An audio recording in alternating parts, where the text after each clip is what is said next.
warahmatullahi wabarakatuh. Perkenalkan, nama saya Irham dari Prodi Ilmu Sejarah. Hari ini saya akan menjelaskan bagaimana sih perkembangan revolusi industri yang pernah terjadi di Eropa pada abad ke-18. Jadi dulu sebelum memasuki abad ke-18 di Eropa itu masih mengenal dengan sistem tuan tanah atau kita lebih kenal dengan feodalisme. Kemudian memasuki abad ke-18 berubah menjadi revolusi industri. Bagaimana sih perkembangan revolusi industri sendiri? Jadi revolusi industri ini terjadi secara bertahap. Jadi secara garis besar revolusi ini berawal dari adanya revolusi agraria yang terjadi pada abad ke-18 sekitar abad ke-17 pada saat itu, yang memicu pemerintah Inggris harus mendorong untuk membuat industri karena banyak dari kaum urban pada saat itu bermigrasi ke Inggris melakukan urbanisasi. Jadi saya akan menjelaskan berikut ini adalah perkembangan revolusi industri. Jadi yang pertama adalah adanya perkembangan perdagangan kerajinan tangan dan sudah dikenal dengan namanya kaum borjuis. Jadi pada abad 18 itu sudah dikenal dengan sebutan kaum borjuis. Jadi kaum borjuis ini yang kemudian melakukan perdagangan lintas negara. Jadi pada saat itu bukan hanya sektor pertanian saja yang diperdagangkan, jadi ada semacam kerajinan tangan dari masyarakat juga ikut diperdagangkan. Itu perkembangannya sangat baik. Kemudian yang kedua adalah home industry. Apa itu home industry? Jadi ini home industry adalah industri rumahan. Jadi kegiatan industri ini sifatnya terbatas, jadi seperti modalnya, kemudian pekerjanya, dan hasil produknya juga masih minim, tidak terlalu banyak. Kemudian ketiga adalah industri manufaktur. Apa itu industri manufaktur? Jadi industri manufaktur ini dilakukan di tempat khusus yang berdekatan dengan rumah majikan. Jadi nanti produksinya juga sudah terbilang sangat banyak dan sudah dikenal dengan kelas buruh pada saat itu, dan pekerjaannya atau jumlah SDM juga sudah banyak pada situ yang dipekerjakan. Selanjutnya adalah industri pabrik. Apa itu industri pabrik? Jadi industri pabrik itu semacam industri yang dilakukan yang berbeda dengan industri manufaktur tadi. Jadi industri pabrik ini dilakukan bukan hanya ditempatkan di dekat rumah majikan, tetapi juga bisa didirikan di luar daerah seperti di luar kota. Kemudian pada saat itu pada sistem ini juga sudah dikenal dengan mesin.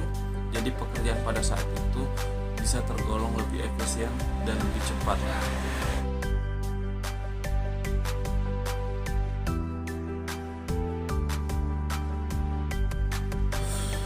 Ketika pada abad ke-18 ketika terjadinya revolusi industri, kenapa sih Eropa bagian barat itu lebih dikenal daripada Eropa bagian lainnya? Karena Eropa bagian barat itu dari sumber kekayaannya sudah sangat banyak ya, jadi tergolong sangat maju. Kemudian dari segi perdagangan juga mereka sangat maju. Kemudian ketika mereka melakukan ekspansi ke daerah jajahan, dari sanalah mereka mengumpulkan modal dan kekayaan yang mereka rampas, sehingga mereka mempunyai kekayaan yang sangat banyak. Misalnya ketika mereka melakukan ekspansi ke Afrika, dari sanalah mereka memperoleh bahan bakar. Nah, kemudian pada terjadi revolusi industri itu banyak orang seperti negara-negara modern itu melakukan persaingan. Jadi mereka bersaing, berinovasi. Kemudian dari segi perniagaan itu, dari sanalah mereka memungut pajak. Kemudian pada produktivitas pertanian itulah yang memicu nanti terjadinya industrialisasi pada saat itu. Nah, sempat pada abad ke-18 itu pertanian itu sempat terhenti, pertanian tradisionalnya, karena usaha itu dialihfungsikan ke sistem kapitalis. Jadi tujuannya untuk kepentingan pasar. Jadi dulu yang sistemnya untuk sistem berbagi untuk kepentingan keluarga, warga, untuk desa-desa, dialokasikan untuk kepentingan diri sendiri. Jadi banyak dari eh, eh, para petani yang meninggalkan tanah pada saat itu, karena pada saat itu sistem tanah itu sifatnya kan komunal, kemudian dialihfungsikan untuk kepentingan diri sendiri. Ketika petani ini meninggalkan lahan, jadi para pemilik tanah ini menginovasikan lahannya, jadi semacam mengkonversi lahan yang awalnya menjadi padi-padian kemudian berubah menjadi kacang-kacangan, kolong-kolongan dan sebagainya. Kemudian itulah yang menyebabkan nanti pada abad ke-19 kenapa di Eropa itu populasi di Eropa itu sangat banyak, sehingga seperti konsumsi dan tenaga kerja itu tercukupi, karena sistem pertanian yang maju. Jadi dari segi gizi, sehingga masyarakat memiliki kesejahteraan dan memiliki perkembangan yang sangat baik. Itulah yang menyebabkan pada abad ke-19 industrialisasi dan proses revolusi industri pada saat itu terjadi sangat baik, karena itu populasinya sangat banyak sehingga kecukupan tenaga kerja itu tercukupi.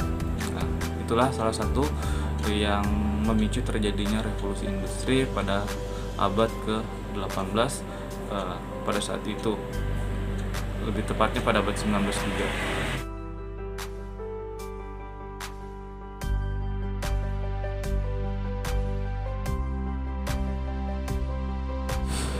Selanjutnya kita ke Britania. Kenapa daerah Britania ini pada masa revolusi industri sangat maju, bisa digolongkan maju, karena tempat ini adalah salah satu tempat yang sangat populer pada saat itu. Kenapa? Karena dari segi sumber daya alam mereka sangat berlimpah, terutama bersih pada saat itu, sehingga investasi bisa dilakukan di tempat tersebut. Kemudian misalnya pada awal industrialisasi pada saat itu, pada sistem sungai itu ditopang oleh kanal-kanal, dan jalan-jalan tol itu dikuasai atau dibiayai oleh penguasa, dan dari jalan-jalan tol itu nanti mereka memungut keuntungan dari hasil pajak. Nah, pada proses di Britania itu mempunyai modal dalam membangun industri-industri baru yang dananya itu berasal dari saudagar kaya yang membangun menginvestasikan dananya untuk mendirikan industri baru di Britania. Di Britania sendiri itu pembaruan teknologi pabrik seperti kapas itu sangat berlipat-lipat, bahkan 10 kali lipat. Misalnya pada tahun 1760 itu berkembang menjadi 10 kali lipat sampai pada tahun 1785. Kemudian berlipat 10 kali lagi pada tahun 1785 sampai 1825. Tidak heran pada saat itu pabrik kapas di Britania pada saat itu tergolong sangat banyak. Itulah yang menyebabkan salah satu tempat revolusi terjadi di Britania.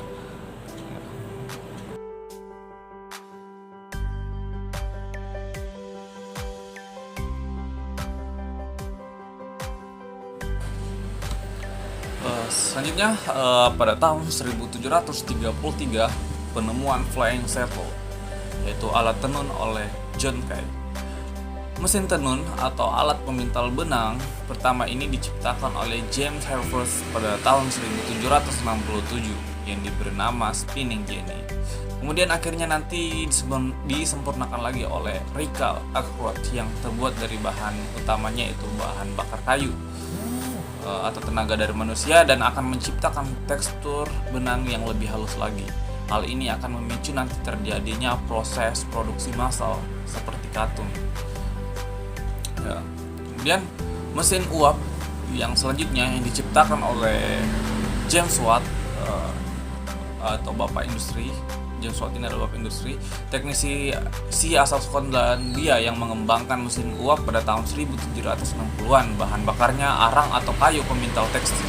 Jadi awalnya mesin ini terinspirasi dari mesin pompa air dari Thomas Newcomb yang kemudian dimodifikasi oleh John Swartz. Dengan adanya uap, seluruh pola-pola kerja berubah. Terjadi proses perubahan sosial besar karena beralih fungsinya tenaga kerja dari laki-laki ke perempuan bahkan ke anak-anak. Itu adalah salah satu proses perubahan yang sangat besar. Kemudian kita ke industri besi.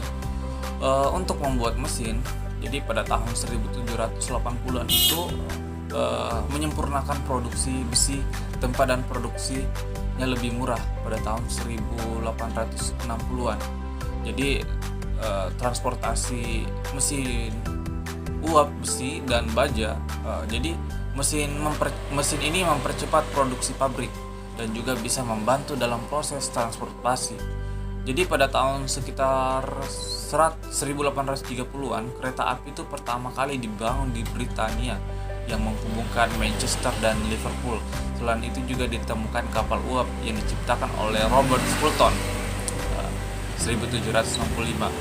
Jadi dengan adanya kemunculan besi dan baja ini, jadi jalan rel dan peningkatan penggunaan batubara memungkinkan transportasi itu ketika kita menaikinya akan lebih murah untuk mengangkut baik material maupun produk hasil produksi industri.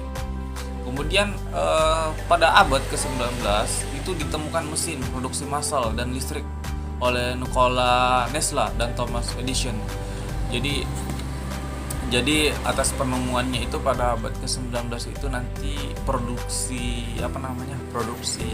industri pada saat itu akan terjadi produksi yang lebih banyak lagi dan lebih efisien lagi karena dengan adanya listrik ini pekerjaan dan mesin itu akan berjalan dengan baik sehingga membutuhkan waktu yang sangat efisien dan memproduksi barang yang sangat banyak, sehingga tidak salah jika harga barang atau produk pada saat itu tergolong lebih murah.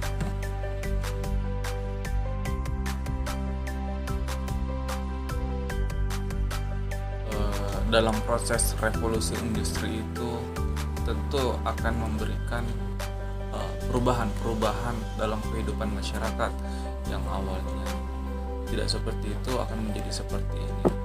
Perubahan-perubahan itu terjadi karena beberapa alasan.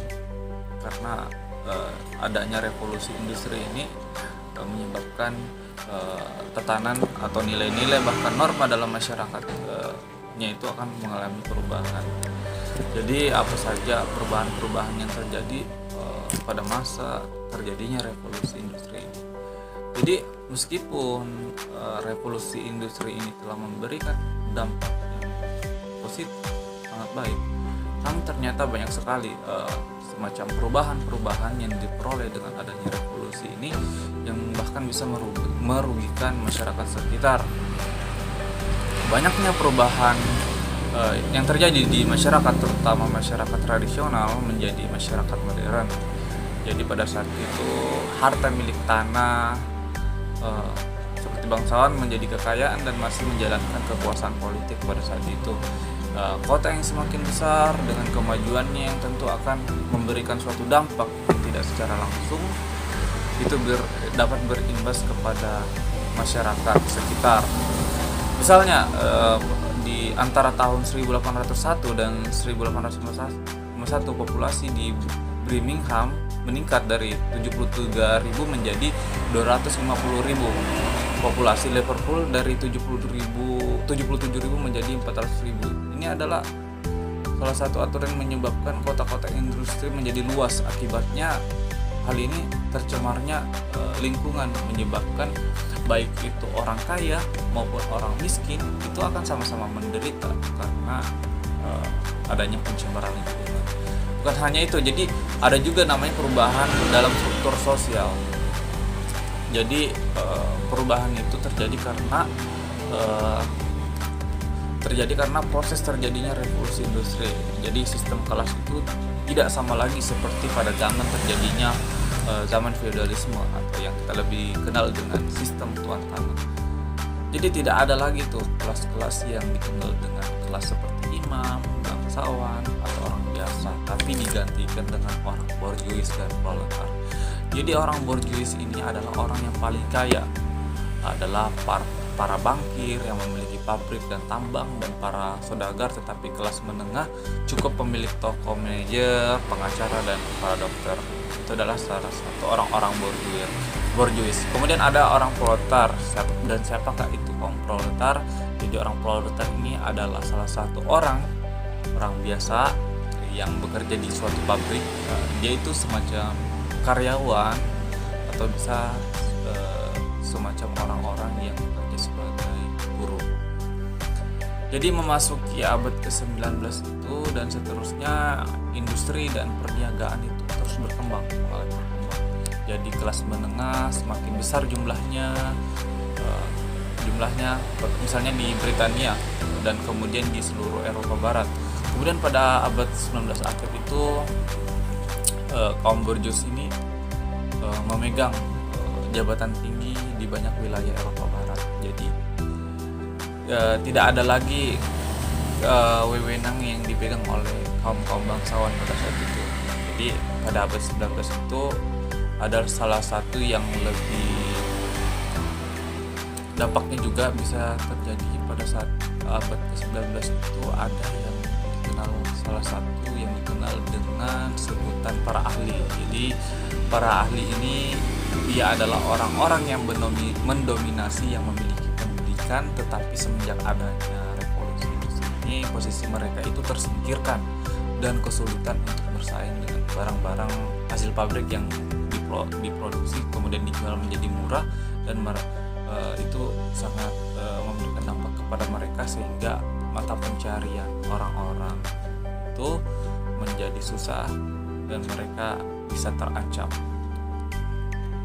Kemudian kita ingin tahu sih bagaimana kehidupan kelas pekerja pada masa revolusi industri. Jadi pada saat itu para karyawan pabrik adalah salah satu orang yang terbuang dari wilayah tempatnya. Jadi mereka itu merantau secara sendiri, bisa dikatakanlah melakukan urbanisasi ke tempat tujuannya. Itu pun mereka lakukan tanpa pengetahuan keluarga. Mereka berinisiatif pergi sendiri. Mereka bekerja di suatu pabrik dan memperoleh perlakuan yang buruk oleh majikannya. Kemudian ketika mereka bekerja mereka tidak baik, kemudian mereka dipecat, mereka akan kehilangan pekerjaan, dan bahkan lebih parahnya mereka juga akan kehilangan tempat kerja. Pada masa revolusi industri itu pertemuan antara para karyawan pabrik dengan majikan itu mereka terbatas, namun mereka didorong oleh mandor untuk bekerja keras agar memperoleh pekerjaan yang lebih efisien dan sejalan dengan mesin. Ketika mereka bekerja, apabila mereka saling berdiskusi, apabila ketahuan mandor, mereka akan diberikan sanksi berupa denda. Jadi mereka itu ketika mereka bekerja kemudian mengobrol atau tidak efektif dalam bekerja di pabrik, mereka itu akan didenda. Itu adalah salah satu kekurangan yang menurut saya pernah terjadi pada masa revolusi industri, dan itu adalah salah satu bentuk perubahan di dalam masyarakat.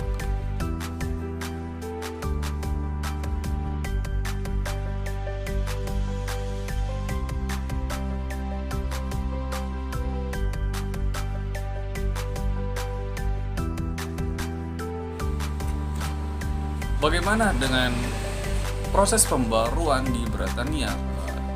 Jadi meskipun Britania ini adalah tempat yang bisa digolongkan maju, tapi ketika abad ke-19 Britania ini jauh akan yang namanya demokratis. Jadi para bangsawan itu banyak mengendalikan baik Dewan Bangsawan Majelis Tinggi maupun Dewan Rakyat Majelis Rendah. Kendati demikian, jadi anak-anak mereka itu, para bangsawan itu tidak bisa diwarisi secara langsung seperti itu. Jadi mereka itu harus berkarir, baik itu di bidang hukum, bisnis, militer, dan gereja untuk memperoleh gelar. Kelas atas dan menengah jauh lebih bebas daripada di daratan, dan para saudagar yang paling kaya itu cenderung bisa membeli apa saja, bisa membeli gelar dan bahkan bisa membeli suami untuk putri mereka. Jadi sejumlah anggota parlemen akhirnya mendesak dilakukannya pembaruan-pembaruan yang tepat pada waktunya. Jadi sekitar pada tahun 1828 parlemen mencabut undang-undang abad ke-17 yang pada dasarnya menghalangi kaum non-konformis, yaitu Protestan non-Anglican, untuk mendapatkan posisi di pemerintahan dan universitas. Jadi pada tahun berikutnya itu para penganut Katolik akhirnya mendapatkan hak untuk duduk di parlemen. Jadi di Kekaisaran Britania pada tahun 1833 perbudakan akhirnya hilang dan dihapuskan. Kemudian pembaruan yang berpusat di kota industri, industri baru akhirnya banyak dari pria kelas menengah dan bahkan para pekerja berharap memperoleh hak untuk bersuara. Karena perubahan populasi beberapa wilayah, penduduknya disebut sektor yang buruk mengirimkan perwakilannya ke majelis rendah, sementara banyak kota-kota kecil berpabrik yang padat penduduknya mempunyai wakil yang sedikit atau tidak ada di dalam banyak kasus. Seorang pemilik tunggal tanah mengendalikan banyak kursi di majelis rendah. Pemilihan oleh publik memungkinkan akhirnya ini dapat memunculkan adanya intimidasi.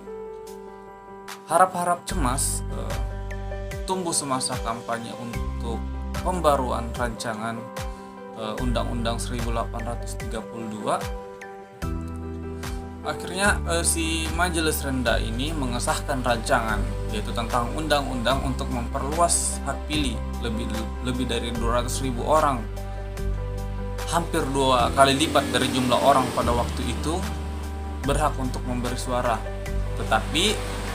Tetapi majelis tinggi menolak untuk mengesahkan rancangan tersebut, karena pada akhirnya terjadilah huru-hara mau tidak mau, bukan hanya di banyak kota, tetapi pertemuan massa baik para pekerja, orang-orang kelas menengah akhirnya terjadi di seluruh negeri. Akhirnya Raja William IV ini berpikir bahwa situasi ini akan berpotensi menjadi revolusioner. Akhirnya untuk mengurangi bahaya tersebut, dia mengancam menambah jumlah pendukung rancangan undang-undang itu di dalam majelis tinggi dengan menciptakan tandingan yang baru, yaitu hak untuk memberi suara. Itu adalah salah satu proses bagaimana pembaruan yang terjadi di Britania.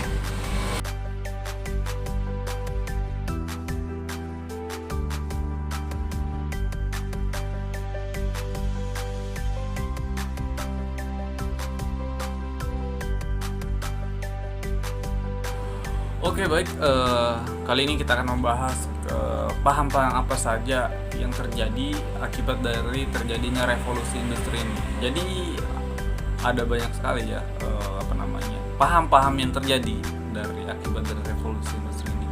Salah satunya adalah liberalisme. Liberalisme ini bisa dikatakan adalah salah satu bentuk kebebasan. Jadi seperti apa yang dikatakan oleh Adam Smith yang menyatakan bahwa ketika pemerintah itu ikut campur dalam perusahaan swasta itu akan menghalangi pihak swasta untuk memperoleh keuntungan atau kebebasan karena adanya aturan pemerintah. Jadi Adam Smith ini mengatakan bahwa para kaum liberal ini akan bebas sebebas-bebasnya memproduksi barang sebanyak mungkin, dan ini bisa menguntungkan antar bangsa karena dengan produksi yang banyak itu bisa memberikan atau mematok harga yang lebih murah. Tapi ketika pemerintah bisa ikut campur dalam sistem itu, maka adanya kebijakan dari pemerintah itu akan justru akan memberikan dampak pada sistem permintaan dan penawaran di dalam pasar. Itu dapat merusak pemasukan dari orang kaum liberal. Jadi orang-orang liberal ini sangat tidak peduli namanya dengan kaum miskin. Jadi itu mereka berprinsip tentang laissez-faire. Jadi prinsipnya itu pemerintah itu tidak boleh ikut campur terhadap pasar karena itu dapat merusak pasar. Maka dari itu kaum liberal ini beranggapan bahwa dengan adanya kebijakan-kebijakan pemerintah itu justru akan mengakibatkan orang miskin itu akan semakin miskin karena mereka akan terus diberi bantuan sehingga mereka terus menerus menjadi malas dan tidak mau berkembang. Nah, itulah salah satu yang menurut kaum liberal menyebabkan justru kehadiran pemerintah itu justru tidak memberikan kontribusi lebih. Namun berbanding terbalik dengan pemahaman tentang sosialisme. Jadi sistem sosialisme itu sangat menentang atau berpahaman kebalikan atas liberalisme. Jadi paham sosialisme ini beranggapan bahwa justru pemerintah lah yang perlu hadir dengan kebijakannya untuk memperoleh keadilan atau kesejahteraan. Jadi dengan adanya pemerintah ini diharapkan dapat memberikan kontribusi untuk memberikan keadilan dan kesejahteraan untuk masyarakat. Berbeda dengan liberalisme tadi ya. Jadi sosialisme itu justru akan memberikan pemahaman bahwa kesejahteraan itu harus dilakukan secara bersama-sama, karena pada dasarnya liberalisme itu bisa memunculkan yang namanya individualisme, tetapi berbeda dengan sosialisme justru akan memperoleh keuntungan, bisa menguntungkan sesama dan bukan hanya satu pihak saja yang diuntungkan tetapi semuanya. Itulah tentang liberalisme dan sosialisme. Tentu keduanya ini memiliki kelebihan dan kekurangannya masing-masing, tetapi saya mungkin berpendapat bahwa kedua-duanya ini memiliki kekuatan yang sama, karena mungkin di sisi lain sosialisme itu bisa mensejahterakan masyarakat, tetapi tidak bisa secara menyeluruh.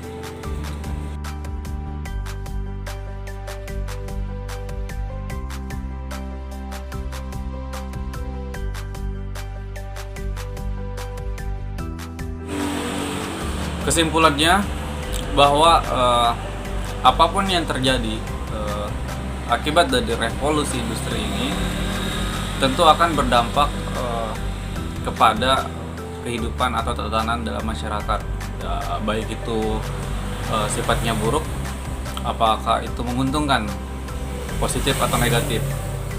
Dari segi positif, revolusi industri ini tentu akan memberikan suatu efisiensi atau memberikan kemudahan dalam proses produksi, sehingga masyarakat tidak terlalu pusing atau tidak susah-susah lagi dalam mengelola suatu produk.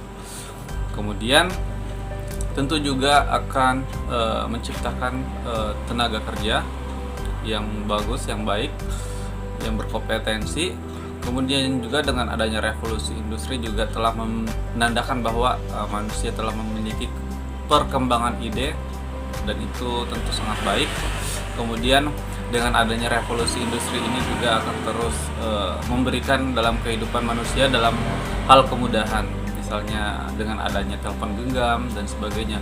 Tetapi akan berdampak negatif apabila kita tidak bijak dalam memanfaatkan suatu dampak dari yang dihasilkan dari revolusi industri. Misalnya jika kita tidak bijak menggunakan atau hasil dari revolusi industri ini, seperti misalnya kita adalah suatu saat kita menjadi calon-calon pengusaha atau pemilik pabrik, apabila kita terlalu berpatok kepada mesin, itu akan justru merusak sistem ekonomi, baik itu dalam kehidupan masyarakat langsung ataupun pemerintah.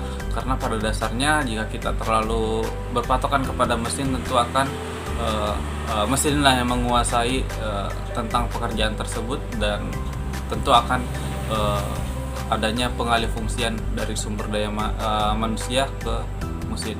Tentu dalam hal ini kita harus bijak dalam mengelola suatu yang dihasilkan dari proses revolusi industri ini.